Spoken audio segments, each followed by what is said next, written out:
샬롬, 좋은 아침입니다. 2026년 4월 29일 매일 성경 순서에 따라서 창세기 32장 1절부터 21절까지 말씀을 함께 묵상하고 기도하는 시간을 가지도록 하겠습니다. 오늘 말씀의 제목은 하나님의 약속을 붙드는 기도입니다. 말씀을 살펴보면 라반과 작별을 하고 약속의 땅으로 향하던 야곱은 하나님의 사자들을 만나서 그곳을 마하나임, 하나님의 군대라고 부르면서 하나님의 큰 위로를 얻게 됩니다. 그러나 형 에서가 400여 명의 군사, 병사들을 거느리고 자신을 찾아오고 있다는 소식을 들었던 이 야곱은 깊은 두려움과 동시에 답답함에 빠지게 됩니다. 그래서 야곱은 자신의 재산을 두 때로 나누는 인간적인 방책을 세우는 동시에 하나님의 약속에 근거하여 간절히 매달리는 그러한 기도를 하게 됩니다.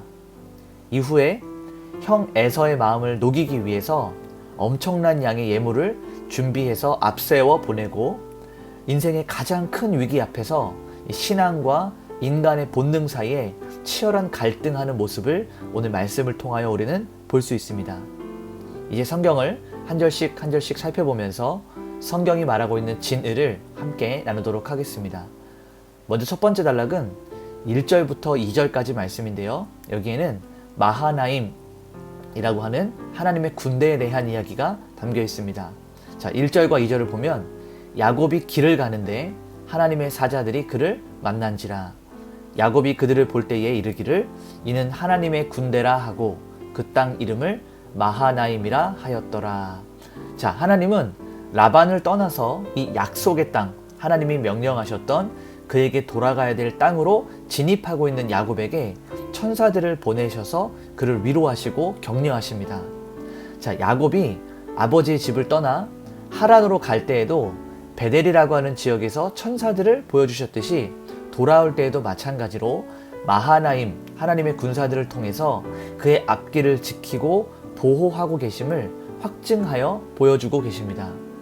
그래서 박윤선 목사님은 성도의 우리 육신적인 눈에는 보이지 않지만 우리를 애워싸고 감싸고 보호하시는 하나님의 영적인 군대가 우리와 함께 있음을 강조하면서 설명하고 있습니다.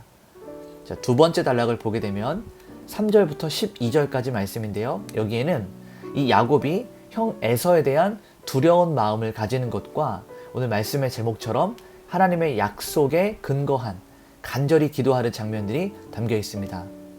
자, 6절부터 8절을 보게 되면 사자들이 야곱에게 돌아와 이르되, 자, 야곱이 형 에서를 향하여 사자들을 보냈는데 그들이 돌아온 장면을 이야기하고 있습니다.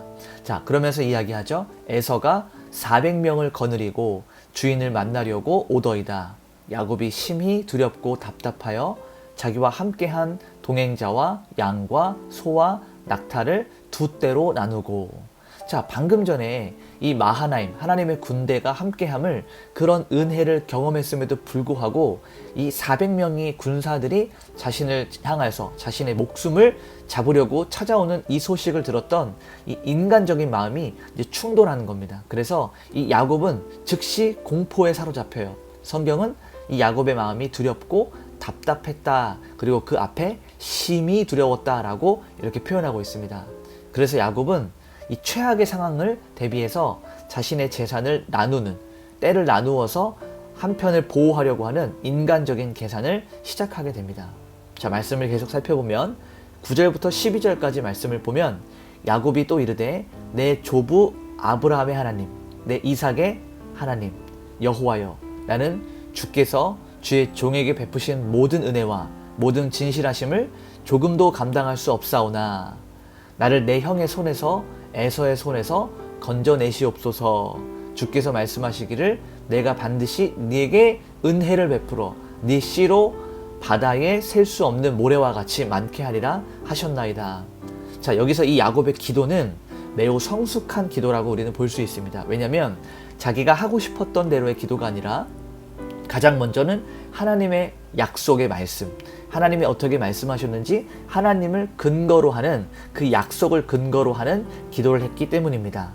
자, 자기가 얼마나 무가치한 사람인지를 고백하면서 또 하나님의 약속, 내 씨로 모래와 같이 많게 하리라. 다시 말하면 하나님께서 이 약속을 제가 여기서 죽게 되면 하나님의 약속이 이루어지지 않습니다 라고 하는, 자신의 안전을 위해서 하는 기도보다는 하나님의 약속을 붙잡아서 결국은 자신의 안전까지 하나님께 보장받으려 하는 이 성숙한 기도를 하게 되는 것입니다.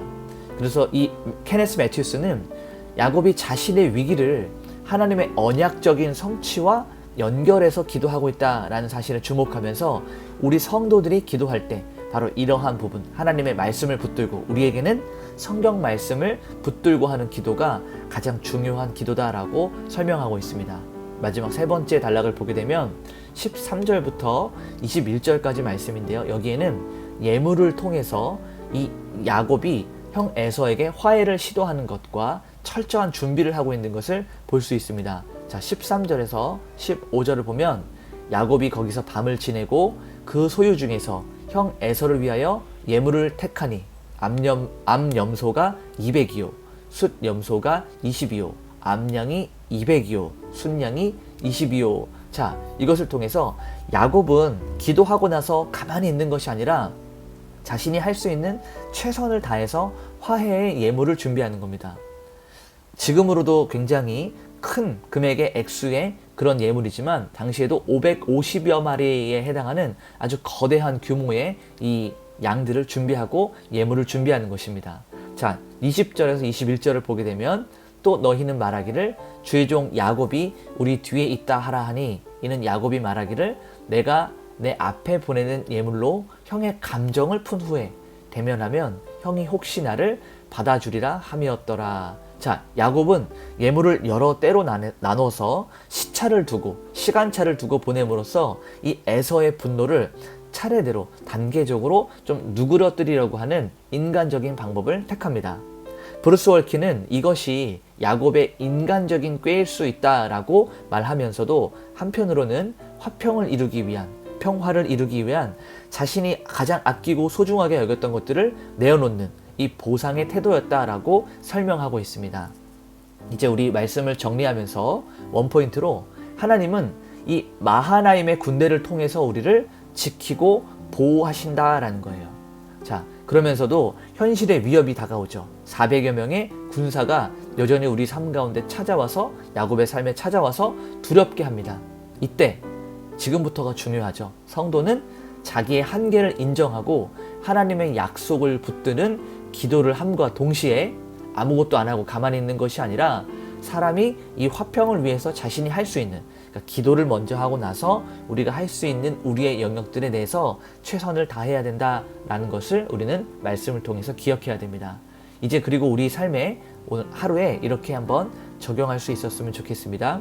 우리 눈앞에 닥친 큰 문제보다는 우리를 에워싸고 감싸고 보호하시는 하나님의 그 군대를 볼 수 있는 믿음을 가질 수 있도록, 하나님의 보호하심이 우리의 문제보다 더 큼을 우리는 기억하고 삶 가운데 적용하고 하나님을 신뢰하는 그런 날이 되기를 소망합니다. 같이 한번 기도하겠습니다. 하나님, 우리의 삶에, 우리의 인생의 길목길목마다 하나님의 군대들을 보내주셔서 우리를 지키시니 감사합니다. 세상 가운데서는 여전히 위협적이고 여전히 불안한 소식들이 많이 들려와서 우리의 마음이 무너질 때마다 하나님께서 하늘의 군대를 보내셔서 우리를 돕고 우리를 지키시고 우리를 보호하고 계심을 기억하는 하루가 되게 하여 주시옵소서. 우리 이러한 마음으로 오늘 하루 기도하면서 하나님께 온전히 올려드리도록 하겠습니다. 기도하시겠습니다.